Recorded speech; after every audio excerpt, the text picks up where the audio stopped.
มีพามาเบิ่งบรรยากาศน้ำท่วมขั้วนะอยู่เส้นทางเมืองหุนไปเมืองไส่นะแพร่งลำไส่จังหวะขั้ววันนี้ก็เป็นขั้วที่ขนาดต่ำเนาะซึ่งเมื่อคืนนี้ก็จะมีรถบรรทุกตกขั้วอย่างนี้ยังเอาออกบ่ได้เนาะจังหวะคนขับไปอย่างซอกบ่เห็นเถอะการสัญจรช่วงฤดูฝนก็ยุ่งยากเนาะเมื่อคืนนี้น้ำท่วมขั้วเห็นเขาเจ้าลงข่าวนะมีรถบรรทุกน่าจะเป็นคนจีนเลยนะขี่รถข้ามขั้วจะมาตกขั้วนะเพราะว่าเมื่อคืนนี้น้ำจะท่วมขั้วมาเลยบ่เห็นทางเดีเนาะรถก็ยังจมน้ำอยู่นี่ยังเอารถขึ้นบ่ได้เถอะส่วนคนขับก็ยังซอกบ่เห็นนะมื้อนี้ก็เป็นวันที่21 เดือน 8 ปี 2026นะซึ่งว่ารถตกขั้วนี่ก็ตกเมื่อคืนในวันที่20 เดือน 8นี่เนาะซึ่งก็ตกขั้วตอนค่ำเมื่อวานนี้เนาะโอ้อันตรายขนาดสาบานว่าเห็นตอนที่เราตกขั้วนี่คนสาบานกับไฟใส่ช่วงเนาะเห็นเราลอยน้ำออกมาได้นึงแต่บางหลังจากนั้นก็จมน้ำไปกับซอกบ่เห็นเนาะจนฮอดปัจจุบันนี้ตอนช่วยของวันที่21ก็ยังว่าซอกคนขับบ่เห็นเถอะคนก็มาท่าเบิ่งว่าหมดบานเนาะเมื่อคืนนี้เบิ่งข่าวนี่ป้าคนเบิ่งบ่อะไรเพราะว่าน้ำท่วมขั้วน่ะรถแต่ละคันนี่ก็จอดมาเนาะบ่มีไผกล้าไปจักคันแต่ว่ามีคันนึงเป็นของคนจีนเนาะสาบานว่าได้ห้ามบ่ให้ไปแล้วแต่ว่าเพิ่นไปเองเนาะก็เลยว่าตกขั้วรถก็ยังจมน้ำอยู่นี่ออกบ่ได้เถอะพุ่นสาบานมาเห็นไล่ไปพุ่นเนาะเขาเจ้าขี่เหือซอกหมดมือยังบ่เห็นเถอะคนขับนะ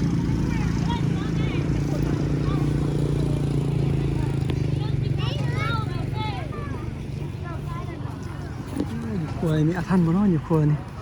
ซึ่งว่าปี2024บ่ลังกาเคยขี่เหือมาจมอยู่นี่เทื่อนึงยังดีแต่ว่าจมอยู่แคมป์ตะฟังเนาะ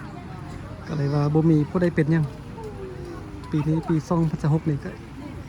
มีเต็มแล้วเนาะรถตกขั้วซึ่งว่าแต่ละปีส่วนใหญ่ก็จะมีรถตกขั้วตลอดนะ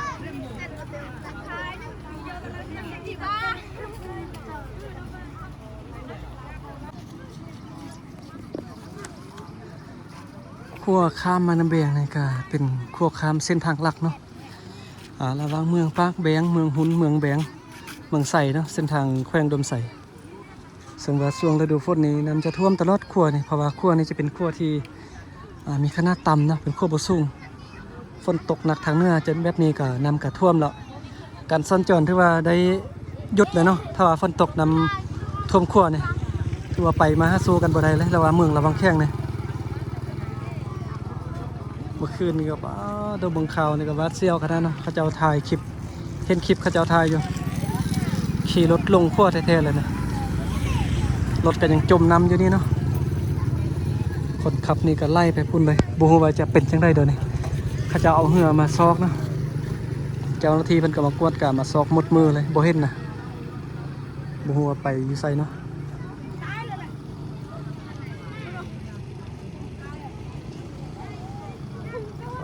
ตัวอันตรายนะช่วงยามฝนนี่ก็เดินทางนี่อันตรายเนาะจะไปไสมาไสก็ต้องระมัดระวังเพราะว่าจะอยู่ข้ามขั้วหรือว่าเดินทางตามหน่วยผ้าเนาะยานดินเกลือนดินเซาะมาถล่มตันทางแบบนี้นะก็เคยจวบเหตุการณ์เท่านึงเนาะขี่ไปแล้วก็ดินเกลือนมาใส่ยังดีที่ว่าบ่ถึงรถนะยามฝนนี่อันตรายแท้ๆเด้ภัยธรรมชาตินี่ล้อเล่นกับมันบ่ได้เนาะ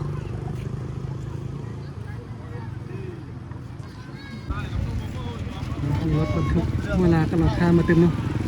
เวลาข้ามต้องช่วยนำหน่วยแบบนี้จะบ่มีปัญหาเลยเนาะ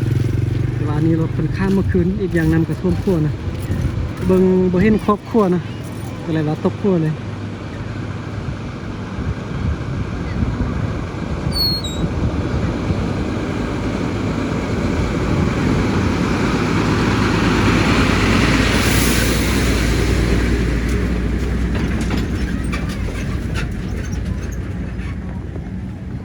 สถานที่บนนี้ผ่านมา10 ปีก่อน3 ปีก่อนที่ผ่านมาเนี่ยเป็นสถานที่ไวลินบุญสงกรานต์เนาะถ้าว่าฮอดบุญสงกรานต์สาบานสะเมืองก็จะพากันเอามักเบ่งมาขี่ลิ้นอยู่แถวด้านเทิงแล้วก็แถวด้านลุ่มนี่ 10 ปี20 ปีก่อนนี่บ่ได้เจริญแบบนี้นะบ่มีรถไล่เพิ่นก็ปิดเส้นทางแล้วก็ลิ้นบุญได้เนาะแต่ว่าปัจจุบันนี้มันเจริญแล้วก็มีการใช้รถใช้ถนนได้หลายเนาะจะปิดทางลิ้นคือเก่าบ่ได้เนาะเพราะว่าลิ้นบุญสงกรานต์อยู่นี่จะลิ้นซ้ำมือเนาะอีกอย่างปัจจุบันนี้ก็มีรถไล่นะต่างคนก็ต่างแบบคนสินค้าหลายอย่างนะจะปิดเส้นทางลิ้นบุญบ่ได้เนาะเพิ่นก็ได้ย้ายไปเล่นบอลใหม่แล้ว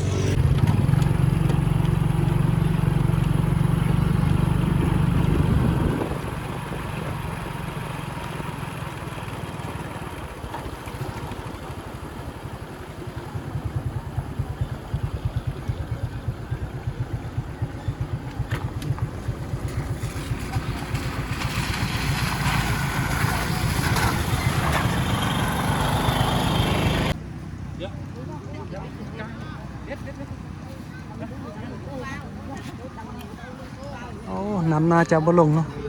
ถ้าว่าเมื่อคืนนี้ฝนตกอีกเติมนี่น้ำจะท่วมเติมแน่นอนเนาะรถก็ยังติดอยู่ในน้ำรถน่ะเอาออกบ่ได้ซะเนาะเราท้ายน้ำแห้งโอ้แต่ว่าบ่แห้งง่ายที่ช่วงนี้เป็นช่วงฤดูฝนแบบนี้นะน่าจะยังค้างอีกเติมลายมือเนาะ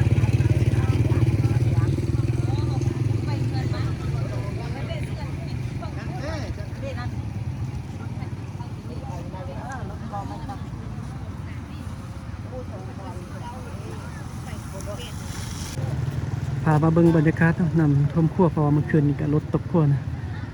ก็เลยว่ามาเก็บภาพนิดนึงมาเตือนทุกคนนะที่ว่า